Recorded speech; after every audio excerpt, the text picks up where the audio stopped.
VIP नंबरों की cell लग चुकी है और वो भी किसी छोटे मोटे व्यक्ति के द्वारा ये सेल नहीं लगाई गई है। ये लगाई गई है साहब हरियाणा के मुख्यमंत्री के द्वारा, जिनका नाम है मनोहर लाल खट्टर जी। 4 गाड़ियां उनकी ऐसी हैं जिनका नंबर 0001 था और चारों के चारों नंबर सेल होने वाले हैं। अब जनता के लिए बड़ी सौगात है, देखना यह है कि बोली सबसे ज्यादा महंगी कौन लगाएगा, क्योंकि वीआईपी कल्चर को खत्म करने के लिए मनोहर लाल खट्टर जी ने एक नई पहल की है कि साहब मैं तो एक कॉमन नंबर ही चला लूंगा, लेकिन आप चलाइए वीआईपी नंबर 0001 की गाड़ियां। और इसी विषय के ऊपर बातचीत करने के लिए हमारे साथ में तैयार है अनुसुरा जी। उनसे बातचीत कर लेंगे कि वो खट्टर साहब के उन वीआईपी नंबरों के क्या कुछ कीमत देने के लिए तैयार है। मौजूद है हमारे साथ में अनु जी, नमस्कार। नमस्कार जी, नमस्कार। मैम कमाल ही हो गया, हरियाणा के अंदर नई पहल जो है वो आ चुकी है। 0001 के नंबर जो हैं वो सेल करने के लिए जा रहे हैं। वो भी कोई छोटा मोटा व्यक्ति नहीं, हरियाणा सरकार के मुख्यमंत्री जिसका नाम है मनोहर लाल खट्टर जी। अगर आपकी गाड़ी के ऊपर खट्टर साहब का दिया हुआ नंबर लगे तो मैडम आपकी तो चांदी हो जाएगी। नहीं, मेरी चांदी कैसे हो जाएगी? वो एक नंबर ही तो है, नंबर ही तो है। मेरा असल में मेरे को मेरी गाड़ी का नंबर भी याद नहीं हुआ, क्योंकि मैंने कुछ टाइम पहले ही ली है वो गाड़ी। तो नंबर कोई मैटर नहीं करता मेरे लिए। नंबर मैटर नहीं करता तो मेरे को दिला दीजिए, मेरे पास में भी गाड़ी है, मैं भी 0001 लगा लूंगा। देखो मजा आएगा। देखो, एक एज होती है जिसमें शौक होता है। मैंने सुना है इस बारे में, जैसे हमको भी रिचार्ज वगैरह करवाते हैं कि वो वीआईपी नंबर मिल रहे हैं, वो थोड़े महंगे हैं।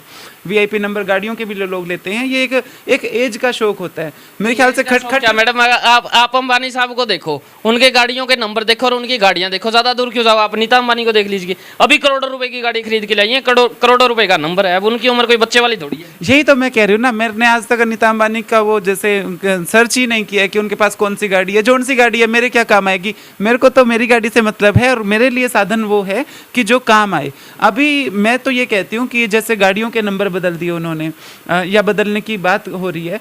गाड़ी का नंबर कोई लग्जरी नहीं है। गाड़ी का नंबर 1 हो, 20 हो, 50 हो, उसके अंदर सुविधा क्या है, वो गाड़ी का इंजन कैसा है, वो रास्ते में खराब ना हो जाए, वो मैटर करता है। शायद मेरे को लगता है आपकी नॉलेज ना थोड़ी सी कम है नंबरों को लेकर, क्योंकि ये नंबर्स जो हैं ये ऐसे महंगे महंगे नंबर हैं जिनके मार्केट के अंदर लाखों रुपए लगते हैं, और ज़्यादा नहीं तो करीबन 15 लाख रुपए का हो सकता है। और दूसरी बात ये, अगर वो नंबर भी डिपेंड करता है कि वो जिंदल साहब की गाड़ी से उतरा है, या फिर वो अभय चौटाला जी की गाड़ी से उतरा है, या फिर वो दुष्यंत जी की गाड़ी से उतरा है, या फिर वो हरियाणा के सीएम मनोहर लाल खट्टर जी की गाड़ी से उतरा है, या फिर वो हमारे देश के पीएम की गाड़ी से उतरा है। मैम कीमत तो होती है, क्यों नहीं होती है कीमत? आप मुझे दिलाइए, देखिए मैं लगाऊंगा। देखो, वो तभी तो मैं कह रही हूँ ना, आपका शौक अगर है इस तरह का, वो अलग इशू है, वो निजी। मैं कह रही हूँ ना, आपकी एज है कि इस एज में शौक होते हैं। लेकिन खट्टर साहब 60 पार कर चुके हैं। अगर उन्हें अभी भी 001 नंबर लगा के और अगर महसूस होता है कुछ बेटर, तो ये तो मेरे लिए तो हास्यास्पद है।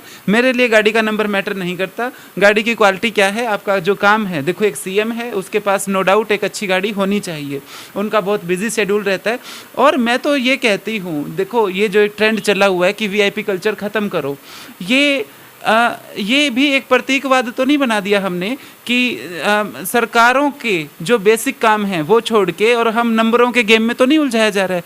ये खेल भी हो सकता है। कोई नंबरों के चक्कर में उलझ रहा है, कोई चंडीगढ़ के चक्कर के अंदर उलझ रहा है। आपको क्या लगता है क्या चल रही है? मेरे को ये लगता है कि हरियाणा राज्य के ऊपर जो कई 100 करोड़ का कर्जा है, एक एक व्यक्ति के ऊपर लगभग 1 लाख रुपए कर्जा है आज की तारीख में, जो कि ये सरकार उतारने में नाकामयाब रही है।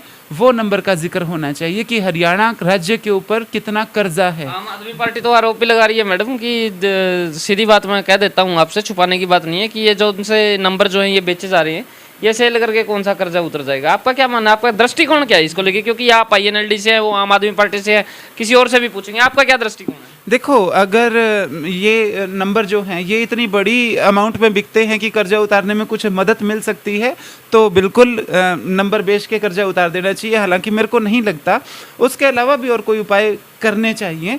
मैं यही तो कह रही हूँ ना कि ये जो जिस तरह के परसेप्शन की राजनीति आज के टाइम में हो रही है कि खबरों में बनने के लिए आप कुछ ऐसे ऐसे काम करते रहो जिसमें मतलब वो हींग लगे ना फिटकड़ी, रंग होए चोखा। आपने अब कह दिया कि आप 001 नंबर की गाड़ियाँ बेचोगे और आपकी 2-4 दिन खबरें चलेंगी कि ओहो ये भी वीआईपी कल्चर के खिलाफ अब हो गए हैं। वीआईपी कल्चर नंबर से नहीं होता, वो स्वभाव में होता है। देखो, मेरा जो मानना है, बुजुर्ग आदमी है हमारा मुख्यमंत्री, अगर वो पहले निकल जाता है, ये लंबी लंबी चौड़ी बात नहीं है, लेकिन मुख्यमंत्री को भी ये समझ होनी चाहिए कि अगर आपके पीछे एक एम्बुलेंस है तो आपको उसे रास्ता दे देना चाहिए। एक ना बहुत मैं सीधी बात कहूँ, एक रिस्पेक्टेड पर्सन है, कांग्रेस से हैं, उन्होंने एक बात कही मुझे आज कि बाकी कुछ बचा नहीं बेचने के लिए, तो सोचा क्यों ना नंबर ही सेल कर दिए जाए। हाँ, यही तो मैं कह रही हूँ। देखो, नंबर तो बहुत छोटी सी चीज़ है। जो मेन चिंता की बात है, सरकारी संस्थान क्यों बेच रहे हो आप सरकारी संस्थान लगातार जो बीजेपी सरकार है वो क्यों बेच रही है? नंबर बेच लो, कोई दिक्कत नहीं है, लेकिन सरकारी संस्थान बेचोगे तो सरकारी नौकरियां कहाँ से आएंगी, ये सवाल है। और अगर आपको नंबरों के खेल में पड़ना है तो आप ये बताइए कि हरियाणा के ऊपर कितने करोड़ का कर्जा है, कितने हज़ार करोड़ का हरियाणा के ऊपर कर्जा है, और वो उतारने के लिए आपने क्या सोचा है? वो गाड़ियों के नंबर बेचने से तो वो कर्जा नहीं उतरेगा दीपेश जी, वो कर्जा बहुत ज़्यादा है। उसकी कोशिश जारी है। अभी आपने देखा होगा रोजाना डीजल पेट्रोल के रेट जो है वो नो डाउट बढ़ोतरी कर रहे हैं, और उसके साथ साथ के अंदर उस कर्जे को उतारने के लिए अभी हरियाणा के अंदर ना, आपने देखा होगा, आप तो वैसे भी गृहिणी है, घर के अंदर चूल्हा चौका करती रहती हैं, सिलेंडर का रेट अभी 250 रुपये और बढ़ाया गया, आपको पता होगा। ऐसा नहीं है कि सरकार कोशिश नहीं कर रही है, आम जनता का तेल कंपनियां और सरकार मिलकर पूरा तेल निकालने की कोशिश कर रही है, ताकि वो आंकड़ा जो है वो मिटाया जा सके, थोड़ा कम हो सके जितना कर्जा हुआ। आप नींबू भूल गए, कल नींबू का रेट था 240 रुपये किलो। मैं इसको अच्छा मानती हूँ। नींबू मैंने इसलिए नहीं बोला ना, क्योंकि हो सकता है आपको थोड़ा जख्म हो गया, वो घाव हो गया, और मैं ऊपर नींबू छिड़कूंगा तो वो कुछ ज़्यादा हो जाएगा।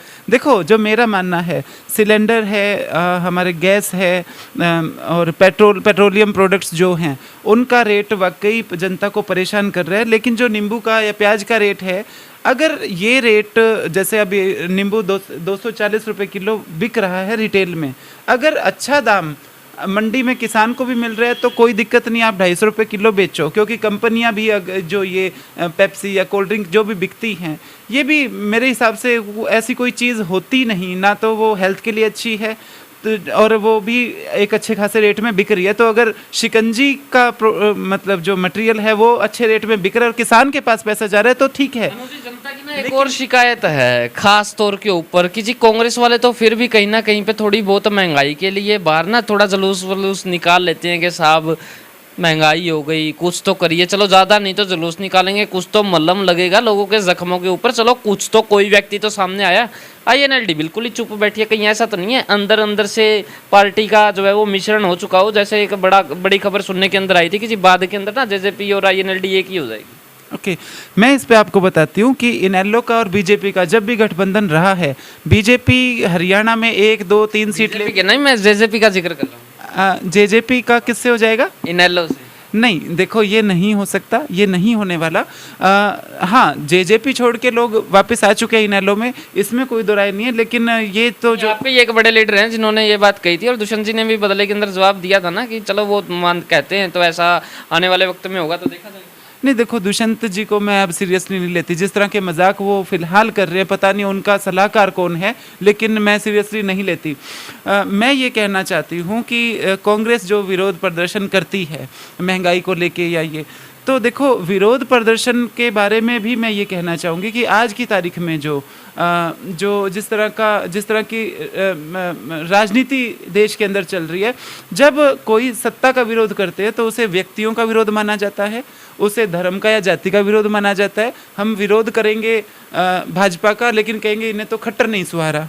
तो ऐसी स्थिति जब देश में आ जाए तो हमें ये चीज़ें, कुछ चीज़ें जनता पे भी छोड़ देनी चाहिए कि अगर आपको 240 रुपये किलो सब्जियां, आपको 1000 रुपये का सिलेंडर सूट कर रहा है, तो जनता भी तो उम्मीद करती है ना। जनता ने चलो सरकार से उम्मीद कर ली। एक साइड तो आप बोल रहे हो जी महंगाई इतनी हो गई, देश के ऊपर कर्जा हो गया, वो उतरेगा कैसे? अब महंगाई बढ़ेगी, टैक्स ज़्यादा हुआ तो मैडम वो कर्जा उतरेगा। अब ये तो कान दर खोद के बीच वाली बात कर। देखो, इस बारे में मैं ये कहूँगी कि जो कर्जा उतरेगा वो प्याज लहसुन बेच के नहीं उतरेगा। जो मेरी समझ कहती है, वो कर्जा उतारने के लिए आपके पास अच्छे अर्थशास्त्री होने चाहिए, आपको अर्थशास्त्र की समझ होनी चाहिए, जो कि मैं इसको हमेशा तभी अनपढ़ों की सरकार कहती हूँ कि ये पता नहीं किस तरह से सरकार चला रहे हैं कि कुछ हो भी नहीं रहा, कर्जा भी बढ़ता जा रहा है, आपको मैनेजमेंट करनी नहीं आ रही है। ये मैं वही तो कह रही हूँ ना कि आपने नंबर बेच दिए, आपने बचकाना हरकतें कर दी, इससे देश नहीं चलता, इससे राज्य नहीं चलता। क्योंकि ये आपकी जो गाड़ियाँ हैं, जो नेताओं की गाड़ियाँ हैं, मैं अगर फैक्ट बोलूँ तो आजकल जनता के पास भी गाड़ियाँ हैं और अच्छी लग्जरी गाड़ियाँ हैं। तो आपने 2 गाड़ियां त्याग दी, आपने 4 नंबर त्याग दिए, उससे इतना बड़ा राज्य नहीं संभलने वाला।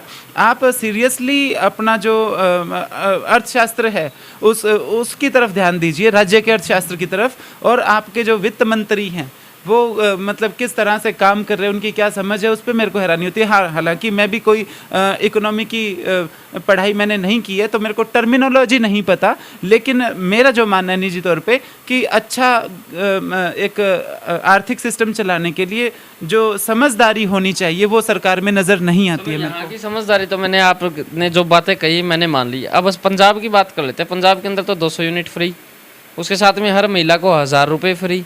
आपको क्या लगता है वहाँ पे क्या होने वाला है, क्या बवाल होगा? मैं खुद इंतज़ार में हूँ कि उसमें वहाँ क्या होने वाला है। अगर देखो आपने 200 यूनिट बिजली फ्री दे दी है, इट्स ओके, वेरी गुड। आप अगर 200 यूनिट बिजली फ्री दे के सर्वाइव कर सकते हैं एज ए सरकार, तो आप करो। लेकिन अगर वो ही 200 यूनिट बिजली फ्री देने के लिए आपने कोई और बोझ जनता पे लाद दिया है, देखो अल्टीमेटली जो मेरा मानना है कि सरकार दिहाड़ी करके तो कुछ नहीं देती, चाहे वो आम आदमी पार्टी, चाहे वो बीजेपी हो, चाहे वो कांग्रेस हो, कोई भी पार्टी हो, जनता से ही लेगी। उसमें से अपना हिस्सा रख के, अपनी तनख्वाहें, अपनी लग्जरी रख के वापस जनता को ही देना है। तो वो मैनेजमेंट कौन सी सरकार या कौन सी पार्टी कितना अच्छा कर पाती है वो महत्वपूर्ण है कि आप एक तो गवर्नेंस कैसी दे पाते हो, और जो ये मैंने कहा ना अर्थशास्त्र पे आपकी कितनी पकड़ है, आप ये लेन देन कितना अच्छे तरीके से संभाल सकते हो। बीजेपी सरकार में जो मैंने महसूस किया सबसे बड़ी कमी ये कि ये जनता को तो 1 नंबर में करना चाहते हैं और खुद 2 नंबर में चल रहे हैं। ये इस वजह से इन्होंने मार्केट को बिठा दिया है। बिल्कुल। आखिरी सवाल मैडम कि क्या लगता है अब इनेलो का अस्तित्व जो है वो क्या कुछ कितना एक बाकी आने वाले वक्त के अंदर क्या उम्मीद रहेगी कि इनेलो थोड़ी सी भी अब आगे की तरफ उमंग लेकर आएगी, थोड़ी सी आगे बढ़ पाएगी? थोड़ी सी नहीं, बहुत। मैं इस बारे में बताती हूँ कि देखो मैं बताती हूँ, इनेलो जो पार्टी है ये इसकी जड़ें बहुत गहरी हैं। हाँ बिल्कुल नुकसान हुआ जब जेजेपी और इनेलो से अलग हुई, तो काफ़ी संगठन को नुकसान हुआ, लेकिन वो जो पूरा संगठन था वो धीरे धीरे करके वोटर तो जब ये किसान आंदोलन के दौरान ही लगभग वापस सारा आ गया। जो संगठन के लोग बैठे हैं वो भी धीरे धीरे इसी तरफ आ रहे हैं, क्योंकि उन्हें समझ में आ गया कि हमारे जो बेसिक किसानों की पार्टी मानती हूँ मैं इसको, कि किसानों की हितैषी जो है वो देवीलाल की पार्टी ही है। और आप जो कह रहे हैं कि इनेलो का अस्तित्व, इनेलो आज के तारीख में बात करें तो इनेलो जो अभी जो सत्ताधारी पार्टी है इनसे काफ़ी ऊपर मैं मानती हूँ इनेलो को। आप कौन से बिलोंग करती हैं, आप मानेंगी। एक छोटी सी बात और, शहर के अंदर ना एक बहुत सुंदर और एक इकलौता किसी वक्त के अंदर पार्क था, अब तो काफ़ी सारे हो गए, जिसका नाम है टाउन पार्क। चौधरी ताऊ देवीलाल पार्क भी हम उसको बोल देते हैं। क्या वो भी आपकी इस गंदी राजनीति का शिकार हो गया है? ना तो उसको जेजेपी ने संभाला, ना उसको आईएनएलडी ने संभाला। टॉयलेटों की आप हालत वहाँ पर देखिए जाके, और उससे भी ज़्यादा दुखद बात ये है, अभी दुष्यंत जी का जन्मदिन था, आपको याद होगा, वहाँ पर एक भी लाइट नहीं चल रही थी। पोते का जन्मदिन दादा अंधेरे के अंदर। देखो इस बारे में मैं तो ये कहूँगी कि जो पार्क की मैनेजमेंट होती हैं वो पार्क देवीलाल जी के नाम पे हैं, लेकिन सरकारी पार्क हैं, वो निजी पार्क नहीं हैं। तो सरकार की जिम्मेदारी बनती है कि संभालें। लेकिन मैं तो हमेशा से कहती हूँ कि जो हमारे ऐतिहासिक स्मारक कह लीजिए या जो हमारे महापुरुषों से रिलेटेड उनके गुणों के ऊपर तो 2 पार्टियां चल रही है ना। वैसे तो पूरा हरियाणा चल रहा है, लेकिन 2 पार्टियां तो खास तौर पर चल रही है ना, एक जेजेपी एक बीजेपी। संभाला तो एक ने भी नहीं, आप बीजेपी नहीं, आईएनएलडी नहीं। तो आप क्या चाहते हैं कि जो स्मारक हैं उनके टॉयलेट्स कोई और पार्टी संभालें जो सरकार नहीं चला रही है? सरकार क्या करेगी? सरकार किस लिए बनाई है? क्या जो महापुरुष हैं जो गुजर चुके हैं, चाहे वो कोई भी है, वो तो दोनों पार्टियों खराब होगा ना, है तो घर की बात। नहीं, हमारी सरकार आने दीजिए, आपको चमाचम दिखाएंगे हम। हमारा नाम खराब होगा हमारे कामों से। अगर हमारी सरकार तक इंतजार करेंगे, टॉयलेट सड़ रहे हैं वहाँ पर, 5 साल के लिए इंतजार करें कि जो हमारे दादाजी थे आने वाले वक्त के अंदर, जो पुराने दादाजी हमारे चले गए, 2 पार्टियां वो रास्ते के अंदर छोड़कर गए हैं, एक भी पार्टी उनको संभाल नहीं रही है। एक वैसे नहीं संभाल रही क्योंकि जनता के काम ज़्यादा है, दूसरी कह रही है जी मेरे पास में सत्ता आएगी तो मैं जब संभालूंगी। नहीं, देखिए जो सरकारी संपत्ति होती है उसको संभालने का काम सरकार का है, हिसार नगर निगम का है। लेकिन जब हम ये बात कहते हैं तो मैंने जैसे बताया कि हमें एलिगेशन लगा लिया कि ये तो खट्टर साहब का विरोध कर रहे हैं। इनके पास बहाना भी बहुत तगड़ा है ना।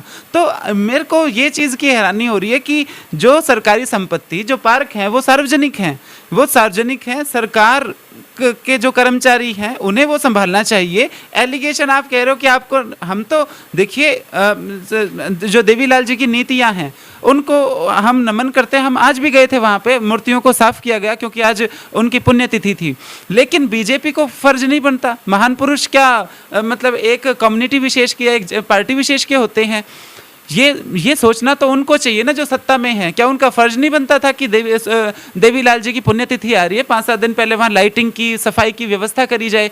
आपने जैसे कहा कि टॉयलेट साफ नहीं है, तो मेयर क्या कर रहा है हिसार का जो अपना एमएलए है वो क्या कर रहा है? उन पे हम सवाल उठाते हैं तो कहते हैं विकास करवाने में बिजी है मैम। ऐसा नहीं है विकास नहीं करवा, शहर के अंदर हवाई अड्डा बन रहा है, खुले तौर के ऊपर बन रहा है, काफी सारे पुल भी बन रहे हैं, ऐसा नहीं है विकास नहीं हो रहा। काफी सारे पुल, कौन से पुल बनने लगे मैं भी जानना चाहूंगी। विद्युत नगर के सामने पुल जारी है, एक अभी तैयार हुआ है, साउथ बाईपास के ऊपर वहां पर भी रेडी है। 16-17 के अंदर एक पुल बना है और हमारे सुजीत कुमार जी भी कहते हैं थोड़े दिन के अंदर आप देखिएगा फ्लाइट उड़ेगी। हाँ, वो जो पुलों का आपने जिक्र किया, जो कैमरी रोड पे पुल है वो कितने लंबे टाइम से लटका के रखा है। एक पुल बनाने में आपको सदियां लगती हैं। ये आपकी विकास की स्पीड है। मैं तो हैरान होती हूँ वो देख के कि इतनी स्पीड से पुल बना रहे हैं। मतलब पुल बना रहे हैं या कोई वो मुजस्समा बना रहे हैं, जो मतलब 8वां अजूबा बना रहे हैं, क्या कर रहे हैं? जो मैडम घर जो है वो जल्दी बन जाता है, लेकिन महल बनने में ना वक्त लगता है। बिल्कुल मैं समझती हूँ जिस दिशा में आप बोल रहे हो कि ये क्या बोल रहे हैं अब इस पे। ठीक है, अगर सूट कर रहा है बीजेपी के समर्थकों को तो अच्छी बात है, लेकिन एक पुल बनाने में इतना टाइम लगाना, और शायद मुझे को जो लगता है कि इलेक्शन के पास फीता काटने की तैयारी है, वरना ये काम जल्दी भी निपटाया जा सकता था। जनता बहुत परेशान है। जो मैसेज देना चाहते हैं तो आप दे सकते हैं। मैसेज मैं तो ये देना चाहूँगी कि वीआईपी कल्चर के नाम पे जो अभी विभिन्न पार्टियां बोलूँगी इसमें, वो जो एक परसेप्शन की राजनीति कर रही हैं कि हमने ये नंबर त्याग दिया, हमने ये कलर त्याग दिया, ये वीआईपी कल्चर ख़त्म करना नहीं होता। वीआईपी कल्चर ख़त्म करना एक इससे कहीं बड़ी बात होती है। वीआईपी कल्चर अब्दुल कलाम जी ने त्यागा हुआ था, ठीक है। वीआईपी कल्चर हमारे बहुत महान नेता हुए हैं, देवीलाल जी ने त्यागा हुआ था। वो किसान के साथ बैठ के तरबूजा फोड़ के खा लेते थे। दुष्यंत जी भी खाते हैं, अभी खाना खा रहे थे पीतल की थाली में, आपको याद होगा, खेत के अंदर। ऐसा नहीं है कि वो उन्होंने भी नहीं त्यागा। हाँ, मैंने देखी वो फोटोज। वो कांसी की थाली का जिक्र आप कर रहे हो। हाँ, तो चलो मैं एक चीज़ और भी है दीपेश जी, अभी जो मैं आजकल देख रही हूँ, विरोध ही सबसे बड़ा प्रचार है। तो उस मतलब मैं कहती हूँ कि वो चांदी की थाली में खाएं, उस कांसे की थाली में खाएं। हमें अपने काम में ध्यान देना है। आप खाओ, करो एंजॉय। तो वो सब जनता हरियाणा की देख रही है, कौन क्या खा रहा है, कौन कितना खा रहा है, वो सब जनता देख रही है और समझ भी रही है। अनुज जी, जब आप जेजेपी में थे तो आपने कितना खाया? आप इंक्वायरी करवाइए, जेजेपी वालों से पूछिए, वो आपको बता देंगे, बिल्कुल बता देंगे आपको कि मैंने क्या खाया, कितना खाया। जेजेपी में मैं तो संघर्ष के टाइम में थी। बहुत धन्यवाद आपका। तो ये थे कुछ खट्टे मीठे सवाल अनुसूरा जी से, और नो डाउट ये नलवा हल्के से विधानसभा की तैयारी भी कर रही हैं। मैम सच है? तैयारी किसको कहते हैं मेरे को ये समझ में नहीं आता। मैं काम कर रही हूँ नलवा हल्के में, और काम भी तो तैयारी ही होता है। हाँ, तो वो तो देखो, बिल्कुल हमारी लोकदल पार्टी तैयारी कर रही है, बिल्कुल पूर्ण बहुमत से सरकार लाने की हम तैयारी कर रहे हैं। और मेरे को पूरा विश्वास है कि ये जो अभी सत्ता चल रही है, ये सत्ता तो देखो साफ है, तो अभी देखते हैं अब लोकदल का किसके साथ कंपटीशन होगा। मैं तो अभी नहीं मानती कि कोई भी पार्टी स्थिति में है कि लोकदल पार्टी के साथ 2024 में कम्पीट कर पाएगी।